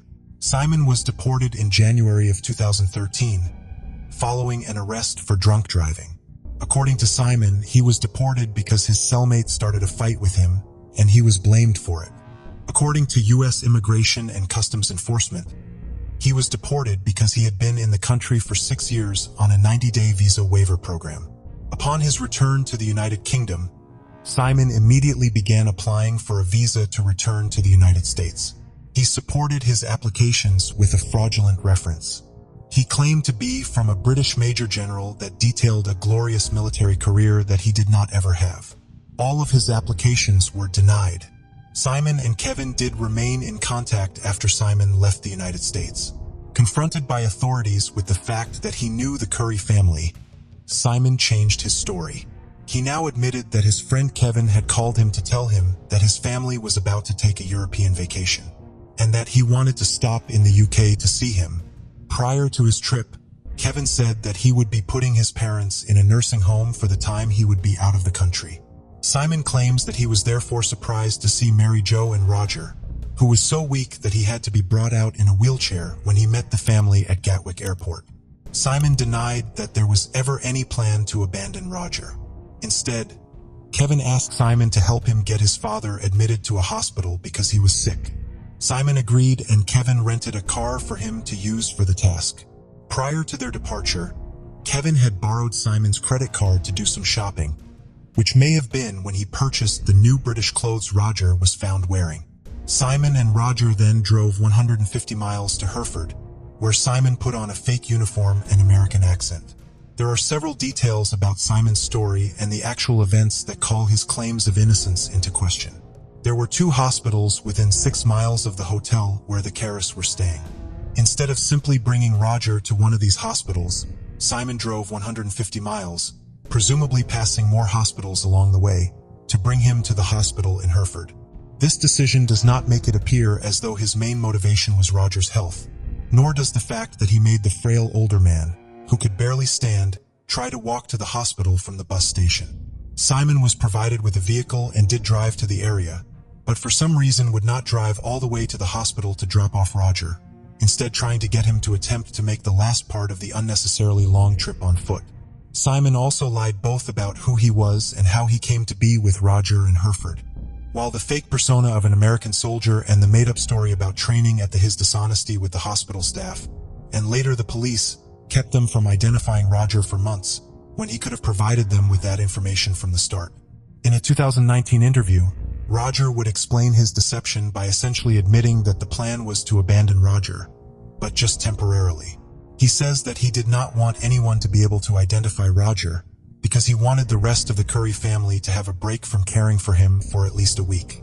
If the hospital could not identify Roger, they could not locate his family, and they could enjoy their vacation while Roger was being cared for at the hospital. After leaving Roger in Hereford, Simon met back up with the rest of the Curry family and accompanied them on the next leg of their trip in Denmark. Kevin Curry has not spoken publicly very much about the case, but he has said that he did not abandon his father in a foreign country to place the burden and cost of his care on the British government as it appears. He claims that he did not abandon his father, he just asked a friend to take him to the hospital when he became ill after arriving in the UK.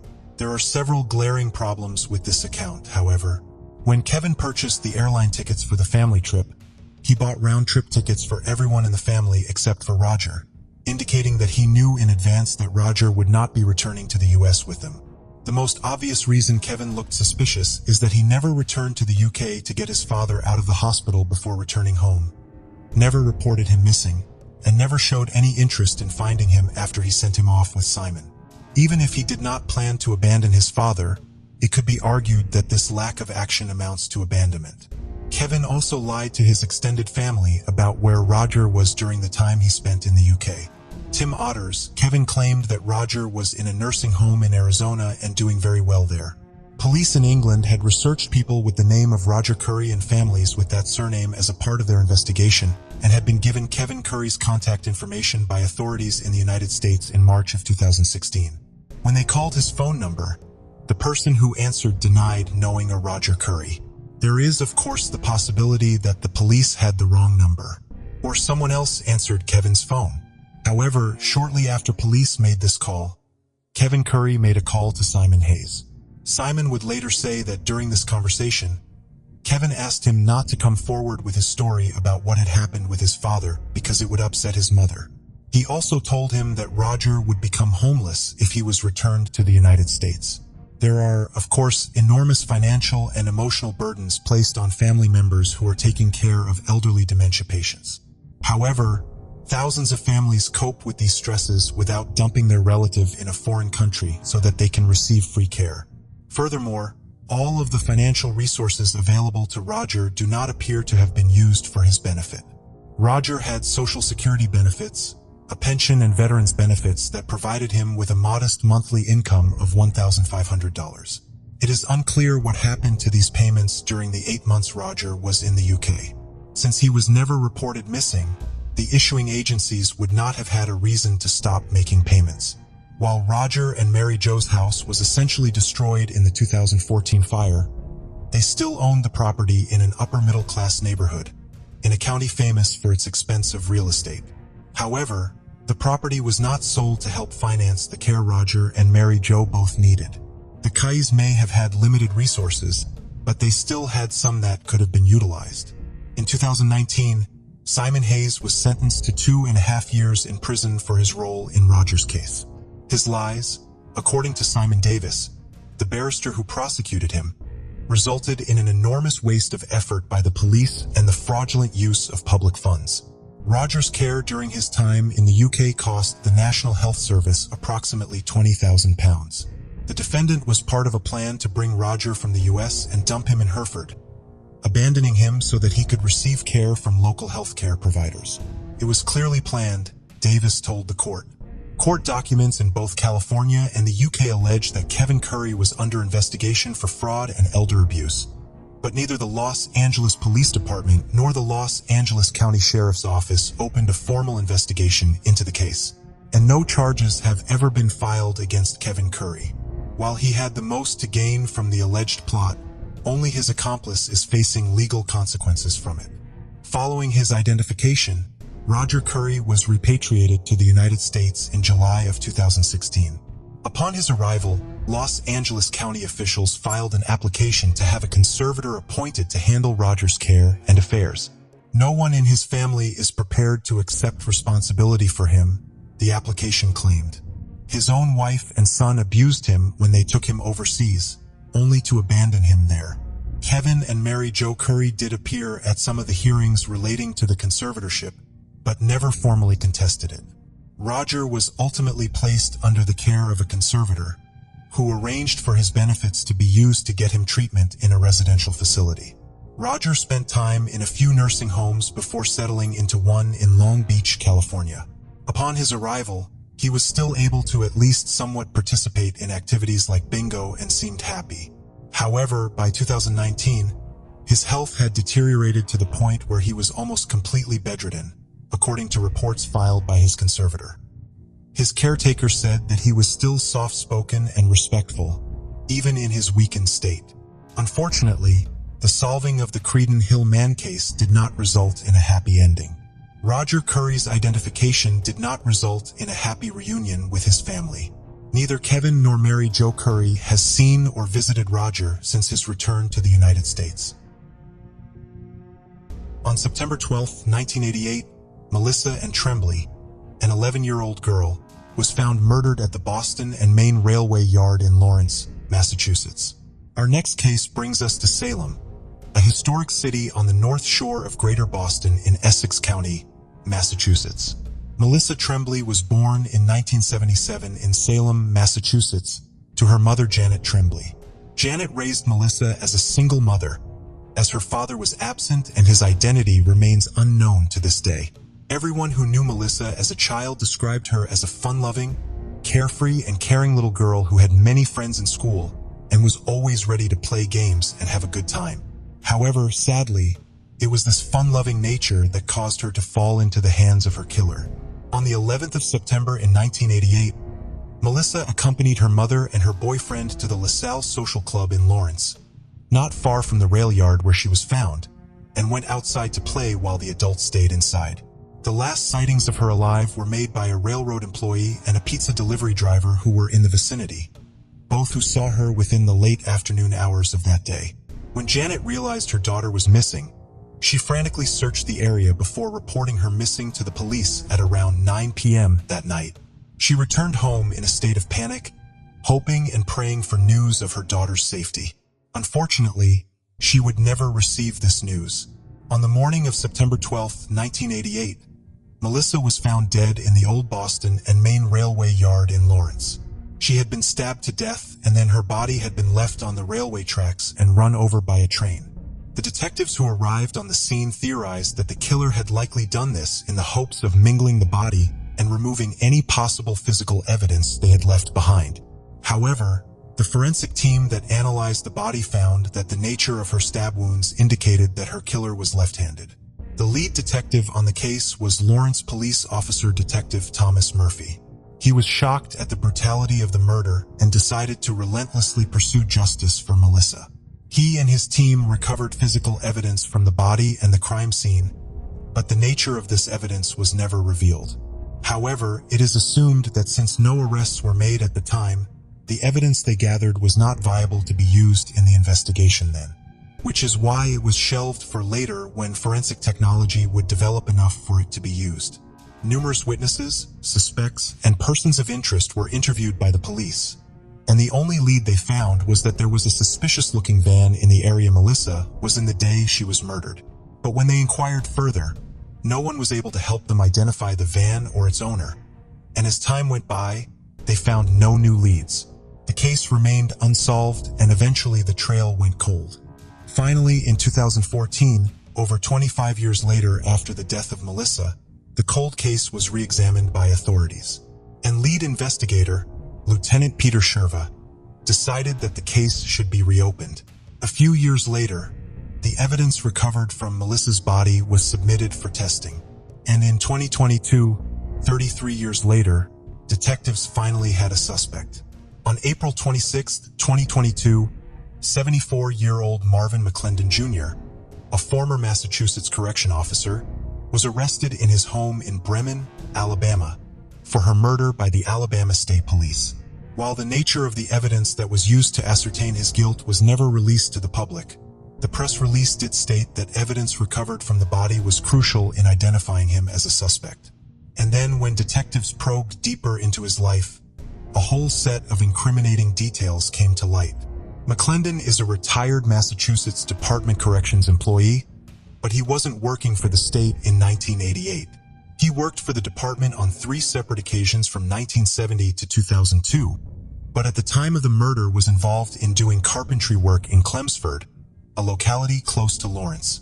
Detectives found that he also had multiple ties to Lawrence, which is close to Salem, where Melissa lived, as well as being the place her body was found. He worked in the city and frequented numerous establishments there, including the Seventh-day Adventist Church on Salem Street. He also had a van that looked like one that witnesses saw Melissa and near on the day she disappeared. This, along with the physical evidence tying him to the scene, was enough for the detectives to finally make an arrest in the case after a long wait of 33 years. The family released a statement in which they said, "We would like to thank the police who have worked so hard over the years to make sure justice was found. Since her murder in 1988, we have always prayed for justice. We have never stopped thinking of Missy." Some of Melissa's friends, who are now middle-aged adults, also provided statements. Andrea Gainley, who did not want her face shown, had a message for the defendant. "You took the life of an 11-year-old girl, and then you went on for another 33 years walking free. And where is she? In a grave." Both Melissa's family and friends are now awaiting the sentencing of Marvin McClendon. They are happy to have found the killer of their beloved Melissa after all these years and received some form of closure. On April 26, 1993, in an act that stunned the community, immigrant shop owner Shu Ming Tang was shot and killed in the store he owned. Our first case today takes us to San Carlos, a city in San Mateo County, in the state of California in the United States of America. Shu Ming Tang was born and brought up in Taiwan. He was a family man and a beloved father and husband. He served as an officer in the Taiwanese Air Force and was highly decorated in terms of service before he retired and eventually shifted along with his family to the United States. He moved to the United States in the hopes of establishing a better life for his family. He was chasing the American dream. However, this dream would soon turn into a nightmare. Initially, everything was working out perfectly for Tang and his family. They moved to the city of San Carlos in California and began their new life together. Tang bought and began to run the Devonshire Little Store, a general store that made itself integral to the community in San Carlos. Tang and his family were beloved by all in the San Carlos community, who appreciated the integrity and love that the family ran their store with and made clear to all whom they interacted with. However, while it seemed apparent that everything was going well for Tang and his family, disaster was just around the corner. On the morning of April 26, 1993, Tang opened his store like he did every day. He did not know that this would be the last time he ever did so. That very day, Tang was shot in the chest by an unknown assailant in his store. He was rushed to the hospital, but died from his wounds soon after. The San Carlos community was shocked by the death of this beloved store owner. The initial investigation had very little to work with. The detective who originally worked the case was Sheriff Mark Robbins of the San Carlos Sheriff's Department. From interviews of eyewitnesses and those in the area, he learned that Tang was shot by an unknown woman who then fled the area soon after. No one knew the identity of the woman or her motive, but the motive of the crime was chalked down as a robbery that had gone wrong. There was very little evidence to work with, but through interviews with the eyewitnesses of the crime, the detectives were able to receive a composite sketch of what eyewitnesses believed the killer to look like. She was identified as a Caucasian woman in her late 20s or early 30s, with brown hair. However, witnesses were unable to provide the police with any more details about her. While there was some physical evidence found at the scene, DNA analysis at the time was not advanced enough to provide the investigators with any further leads. Still, this evidence was stored in case it would ever be useful in the future. But at the time, with no other solid leads to follow, investigators were unable to make any progress on the case, and eventually, the trail went cold. Days turned to months and months into years, and the case was shelved as an unsolvable cold case with little chance of being solved. Tang's family were left wondering who could have murdered their loved one for over 2 decades. The case, which made national headlines at the time and was even featured on the popular show America's Most Wanted, remained unsolved for almost 29 years. Time passed, and eventually, the San Mateo County absorbed the San Carlos Sheriff's Department into their larger operations. The San Mateo County Sheriff's Office took over the investigation in 2010, after it started running police services for San Carlos. However, even for 8 years after this, there was no hope until the Sheriff's Office Cold Case Unit reopened the investigation in 2018, when they believed that it may be possible to find a suspect. Were the new leads on the case? During a recent investigation of this 29-year-old case in 2022, the detectives identified a person of interest which led investigators to Washington County, Oklahoma. On March 16th, San Mateo County Sheriff's detectives conducted simultaneous operations in Oklahoma as well as in Sacramento. During the operations, additional evidence was discovered, and as a result, Sheriff's detectives arrested Rayana Hoffman Ramos, 63 years old, in Oklahoma. Until now, authorities still aren't saying how they linked Hoffman Ramos to Tang's death, or whether she gave specifics as to what happened in the store that tragic day in 1993. The detectives have only released that unspecified DNA evidence was found that linked her to the case as the guilty party. San Mateo County Sheriff Carlos Belanos thanked Tang's family for their support, adding that he hoped they will finally get the justice and closure that you deserve. The Devonshire Little Store is still in business nearly 29 years later. Though Shin Ming Tang's death happened decades ago, his legacy is still close to the current owner, Chung Sun, another immigrant owner who bought the store from Tang's widow shortly after his death. While he says he's relieved a suspect has been arrested, it doesn't change the tragedy that happened. This gentleman never did a bad thing to any other people, Sun said. While Tang's murder undoubtedly remains a tragedy, we hope that his family and loved ones have found some form of closure from the arrest of his killer after all these years. Justice for Tang's family is at hand, said San Mateo County Sheriff Carlos Bolanos at a press conference after the case was solved. Hoffman Ramos is currently being held without bail in Oklahoma, pending extradition to the Bay Area. On March 16, 1977, tragedy struck when Richard Backhell, Sr. was killed during an attempted burglary while at home with his children and wife. Our next case takes us to Alameda, a city in Alameda County, California, located in the East Bay region of the Bay Area.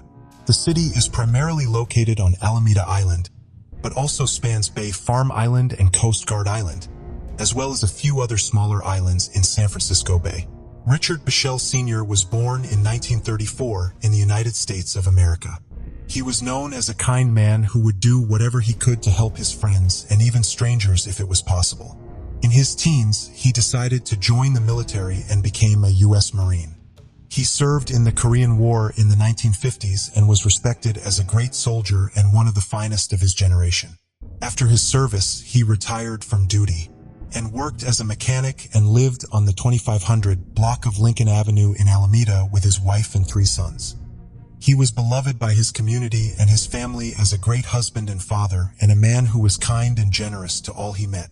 However, while life seemed to be going well for the Bichelle family in 1977, disaster was just around the corner. In the early hours of the morning of March 16, 1977, there was a break-in and a tip to burglary at the Bichelle home. The thief was unable to escape unnoticed and was chased out of the house by a then 43-year-old Richard and his 17-year-old son. Richard Bichelle Jr., the father and son, chased the intruder onto the street, and as they pursued the thief, the younger Richard fell behind, unable to keep up with his father and the burglar. By the time he caught up with his father, he found him lying on the ground, and the burglar was nowhere to be seen. Richard Jr. found his father in a pool of blood with multiple stab wounds. In a haze, he ran back to the house and called the police and an ambulance. Richard Sr. was rushed to the hospital, but sadly it was too late, and he succumbed to his injuries a few hours later. His family was devastated by these events and were desperate for his killer to be brought to justice. At the time, investigators determined the victim, Richard Bichelle Sr., was stabbed a total of 10 times after confronting an individual who had attempted to burglarize his home, and the motive for the murder was chalked up to a burglary gone wrong. With this motive in mind, investigators looked at a number of possible suspects, including individuals with a past record of burglary, who had been convicted earlier. At the time, the investigation identified Richard Curly Bernard as a possible suspect and even searched his home, where they found a blood-stained jacket after the murder. However, due to limitations in DNA technology, charges could not be filed, and this piece of evidence was locked away in storage in the hopes that it could be used when technology advanced. With a lack of other leads, the investigators eventually hit a dead end, and the case turned cold. Over 4 decades went by, and in 2021, the Alameda Police Department quietly established a cold case unit. It was composed of a small team of retired Alameda police officers and 2 sergeants who were still active on the force. The unit is led by retired Detective Lorenzo Graham. Bichelle Jr. had asked that his father's case be reopened 23 years prior to this in the late 1990s. But at the time, the police force was reluctant to do so, as they were unsure whether the technological resources required to solve this case were available. However, once the cold case unit was started in 2021, the Richard Bichelle murder was one of the first cases they chose to reopen, due to the fact that they had a great deal of evidence from the case stored away. They began by submitting the bloody jacket confiscated from the suspect Bernard's home, as well as other pieces of evidence, to the Serological Research Institute, a non-profit California corporation that provides a broad spectrum of biological testing services. When the blood on the jacket was tested, it came back as a positive match to Richard Bichelle. Senior APD had questioned Bernard shortly after the murder, but the technology at the time did not give them the ability to determine whose blood it was. But that had now changed with the advancement in technology, said the lead detective Lorenzo Graham. With this positive match, along with circumstantial evidence, the detectives had found it was finally proved that Richard Curly Bernard was the killer of Richard Bichelle Sr. all those years ago. The detectives immediately began to look for Bernard, hoping to charge and arrest him for the murder. But they were left disappointed. They found out that Bernard was a career criminal who was arrested and convicted for a series of Alameda burglaries and 2 non-sexual assaults in the 1970s.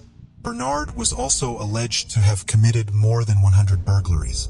He was imprisoned in 1977 after being convicted for a number of burglaries and the 2 counts of sexual assaults, but was released from jail in 1983. Upon his release, Bernard was paroled to the state of Texas. They found that in 1989, Bernard was killed in an act of carrying out another crime. Though justice could not be served to the criminal, the Alameda Police Department announced at a press conference on March 22, 2022, that the department had finally solved the 45-year murder investigation. While Bernard is deceased and therefore cannot face his day in court, we have given the opportunity to provide answers to the Bichelle family, said Lorenzo Graham. At the press conference at the Alameda Free Library, Richard Bichelle Jr., who was with his father all those years ago on the fateful night of the robbery, was also present at the press conference. It's been a long, hard road, but I'm glad we have a final resolution to this. On behalf of my family, my late mother, my 2 younger brothers, I'd like to just say thank you to everyone, Bichelle Jr. said. I don't know if there's any real closure, you know? It doesn't change a whole lot, but we are glad we do have a final positive ID, and we can go from there. Though it is truly sad that justice could not be served to Bichelle Sr.'s murderer, we hope that his family and friends can find solace and some form of closure in knowing who was responsible for his untimely and tragic death. Carolyn Smith, originally named Opal Mary Carey, was born in Indianapolis, Indiana. By 1944, at the age of 51 and widowed, she resided at 10 East 21st Street in Tulsa, Oklahoma, living in a duplex. She had moved there shortly after her husband passed away in early 1935. Carol and shared her half of the duplex with two younger women who she referred to as her roommates to the neighbors. These women were Virginia Evans, age 31, and Willetta Horner, age 30. Carol and Virginia had met in 1937 at a Christian Science bookstore. They struck up a friendship and Virginia moved in with Carol, and a short time later, Carol Ann and Willetta met a year later at a grocery store. At first, they were mere acquaintances, but Willetta eventually confided in Carol and the details of her troubled childhood. Carol Ann then asked Willetta to move into the duplex with her. In 1944, many everyday items, from sugar to gasoline, were rationed by the U.S. government because of shortages caused by World War II. Items that were in short supply for civilian consumers, either because of disrupted trade routes or because the armed forces required large quantities of them, required a government-issued stamp in order to be purchased. Individuals were issued ration books containing these stamps and could only purchase the amount of rationed items they had stamps for. Carol and Smith applied for 7 ration books, telling the ration board that the books were for her children and dependents. Carol and had no children who had lived more than a few days after their birth. 2 of the ration books were in the names of her 2 roommates. However, 3 of the books were issued to individuals who were deceased: Carol Ann's late husband, father, and maid. Another one of the books was issued to Carol Ann's 11-year-old nephew, Bobby, who Carol Ann claimed was living with her. The final ration book was issued in the name of Carol Ann's bulldog, Bon Bon. The numerous ration books Carol Ann acquired raised suspicion with the ration board, who asked the Tulsa Police Department to investigate her for fraud. As a part of their investigation, police began interviewing Carol Ann's neighbors, almost all of whom had bizarre tales to tell about 10 East 21st Street and its inhabitants. The neighbors reported hearing bizarre growls and screams coming from the home, and a witness saw the 3 women who lived there burying something behind the house at midnight one night. Based on these statements, the police were able to obtain a warrant to search the home. As a part of their search, police excavated the backyard of the property. The objects that witnesses had seen being buried turned out to be coffins. Inside were the remains of 2 dogs, one of which was Bon the bulldog. Inside the house, police discovered a scene that would inspire a local media frenzy. They found Carol and Smith's 2 roommates, barefoot, cold, dirty, and hungry. Their clothes were dirty because they were given barely enough water to drink and had none left over for laundry. Police found their sleeping quarters in the unheated basement. Their beds were made out of crates, and they had only threadbare clothing. A repairman eventually came forward to confirm that at least one of the women had lived like this for some time. When he had come to work on the furnace in the middle of the winter, one of the 2 women, not specified in any of the accounts, was wandering around the basement with no shoes and inadequate clothing for the weather. When he told her he needed to extinguish the pilot light to work on the furnace, she informed him that the small flame was the only source of heat she had. Virginia and Willetta's living conditions were in stark contrast to Carol Ann's.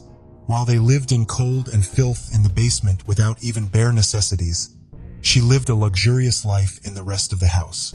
Willetta and Virginia cooked Carol Ann's meals and cleaned the home for her. She had enough makeup and perfume to stock a drugstore, according to newspaper reports at the time. She owned a $250 silver set and drove a Packard. When police searched the home, she had 18 pairs of gloves, 26 hats, and over 200 pairs of shoes. Many of the items Carol Ann had in excess in her home were rationed at the time, and it is unclear how she amassed such a large number of them, even with her extra ration books. Both Virginia and Willetta had jobs outside of the home, but they always returned to the home and the deplorable living conditions they were provided with there after work. They also turned over every cent of the money they made to Carol Ann. According to both of the young women, they never tried to escape because of a hex Carol Ann had placed on them. The women claimed that they had been hypnotized by Carol Ann and gave accounts of being verbally abused and manipulated by occult means. They were alienated from their own families and pitted against one another. Carol Ann concocted false stories about each of the girls and was able to convince them that they were true and that she could expose their depravity. Carol Ann pieced together her own religion from occult practices and Christian beliefs, convinced that they would burn in hell if they did not do everything she the one person who could save them from damnation, told them to do. Having been convinced that they would be rewarded in heaven for obeying Carol and Smith, Virginia and Willetta lived in the basement and worked as virtual slaves in the house for years. They both also behaved aggressively against their neighbors at Carol Ann's behest. A previous resident of the other half of the duplex reported that Virginia had once lured him to a window on Carol Ann's side of the duplex and thrown boiling water on him. Other prior tenants of the duplex claimed that Willetta would regularly instigate fights with them. Willetta and Virginia confirmed these accounts after being found by police, but insisted that they only behaved this way because Carol Ann had ordered them to. The reports of hexes, abuse, blackmail, and the occult coming out of 10 East 21st Street quickly put it at the center of a media circus. The Tulsa Tribune dubbed Carol an Ashish Bengali. The house became known as the Hex House, and Carol Ann was often referred to as the Hex Mistress. While the witchcraft and the brainwashed women kept in the basement were the most sensational part of the story in the eyes of the media, there was plenty more to the concerning case of Carol and Smith. In addition to Virginia and Willetta's salaries, Carol Ann supported her lifestyle largely through fraud. She convinced Virginia's father, a wealthy businessman in Stroud, Oklahoma, that his daughter was seriously ill and required private nursing services to save her life. He sent her more than $17,000 for his daughter's care that went instead to Carol Ann's extravagant spending. Carol Ann's other attempts to defraud appear to be mainly centered around insurance fraud.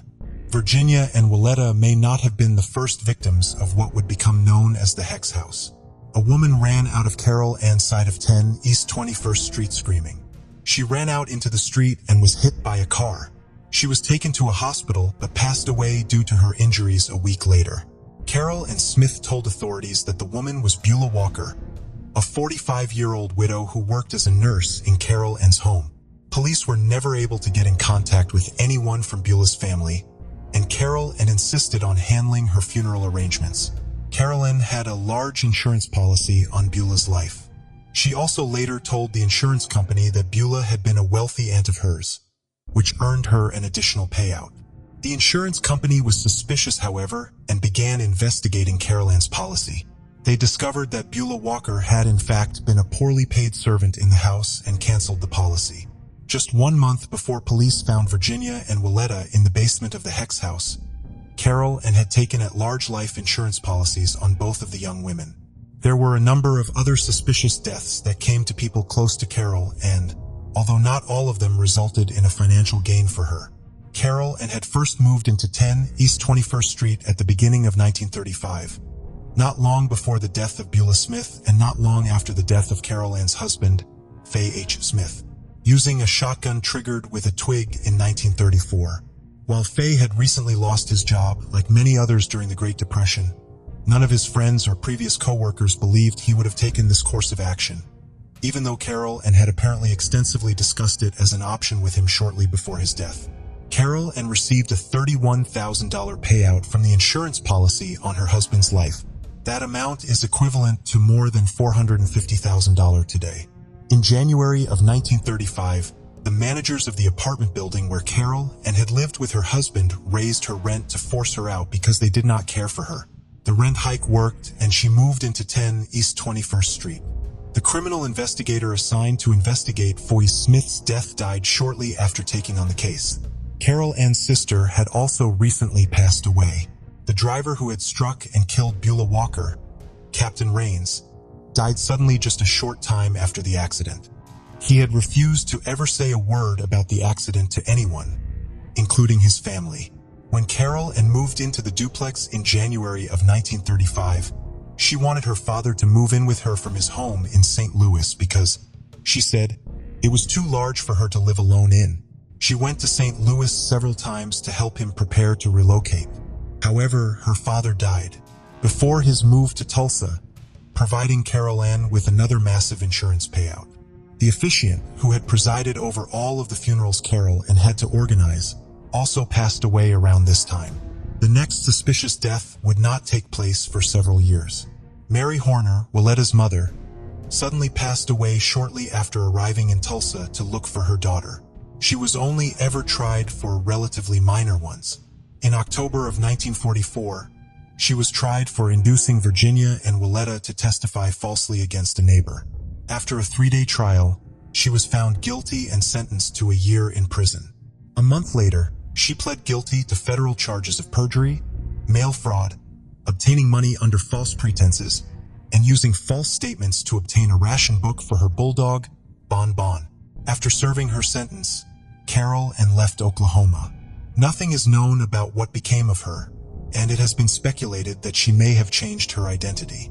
The duplex that contained the Hex house was torn down in 1975, and the basement where Virginia and Willetta were held was filled in with dirt. Eventually, a parking lot was built on the site where the home once stood. The parking lot has since been abandoned. The set of stairs that Beulah Walker ran down just before being hit by a car are still on 21st Street. Reported incidents of cars starting up on their own, even without keys in the ignition, while parked in the lot where the Hex house once stood, kept alive the story of the 2 bewitched women held as slaves in the home and the mystique around it for many years. Today, Tulsans are reminded of the sensational tale that once gripped their city by an area haunted house that hosts an attraction inspired by the story of Carol and Smith and the events that transpired at 10 East 21st Street. Wilford Johnson, who went by his middle name, Ray, was a veteran of the United States Navy. In 2017, the 90-year-old was a widower, having lost his wife Ola and lived on his own in Longview, Washington. He was considered a fixture in his community, active in his church, and always willing to help his neighbors.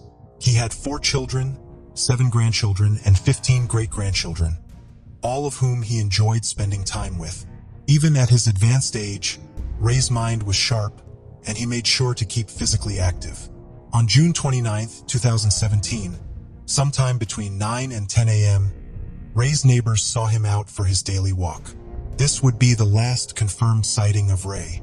Ray's family reported him missing the following morning. His silver 2001 Honda Accord was also missing from the home, but was located later that night. However, its discovery only added to the mystery of Ray's disappearance. The car was found in the Gifford-Pinchot National Forest in Skamania County on National Forest Road 93. This location was more than 130 miles away from Ray's home. According to Ray's family, he had no reason for being in that area. He also had not driven on the freeway in more than 7 years. One of the car's windows was broken when it was found, but police were quickly able to discover why. Pictures of the car were posted on Facebook, and police interviewed the 3 young men who uploaded the images. The young men, unaware that the car belonged to a missing person, found it abandoned and decided to break the window so that they could steal some small items inside of it. Authorities do not believe the young men were involved in Ray's disappearance. The area where the car was found was searched multiple times by multiple agencies, but nothing related to the case was found.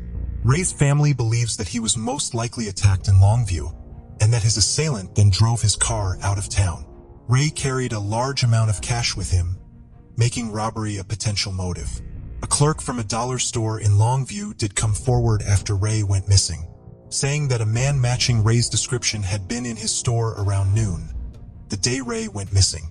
However, the store's security footage was not of a good enough quality for Ray's family to tell if it had in fact been Ray in the store that day.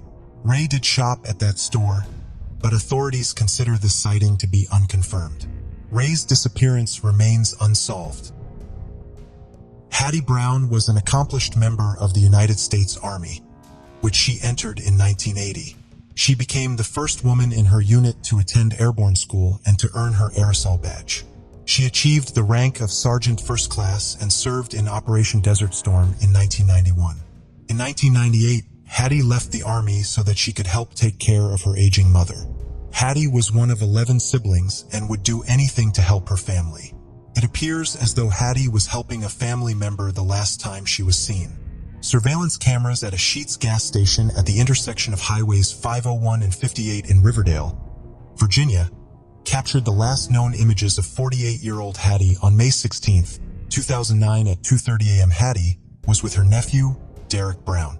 Their family believes that Hattie must have been helping Derek because she would not normally be out at that hour. There have been no sightings of her since she left the gas station in her car with Derek. Hattie had organized a bridal shower for her soon-to-be sister-in-law, but failed to show up for the event, which alerted her family that something was wrong. Several other details led them to fear that something terrible had happened to Hattie. While Hattie's car, a 2003 Volkswagen Jetta, went missing with her wallet, credit cards, medication, and driver's license were all left at her home. Her family says that she never left home without them. She also left behind her beloved Chihuahua Grasshopper, which her family says she would not have done willingly. Virginia State Police monitored Hattie's bank records, but had few other avenues of investigation to follow during the first few weeks after Hattie went missing. That changed on July 7, 2009. That day, a farmer was cutting hay on his property in southeastern Halifax County, Virginia, approximately 15 miles from the gas station where Hattie had last been seen. Behind an old barn, he discovered a badly burned Volkswagen Jetta that appeared to have been behind the barn for some time. When authorities examined the vehicle, they discovered that it belonged to Hattie Brown. The discovery of the vehicle led to speculation that someone local was involved in Hattie's disappearance, because only someone who lived in the area would know that Farmer very rarely visited that section of his property. Following the discovery of the car, Derek Brown was named a person of interest in the case. He and several other people authorities believe may have information about what happened to Hattie have not cooperated with the investigation. Derek has never been charged in relation to his aunt's disappearance, but is currently in prison for burglary and will be released in 2022. 7 years after Hattie went missing, her family made the difficult decision to have her declared legally dead. 3 of Hattie's brothers have passed away in the 10 years since she went missing, never knowing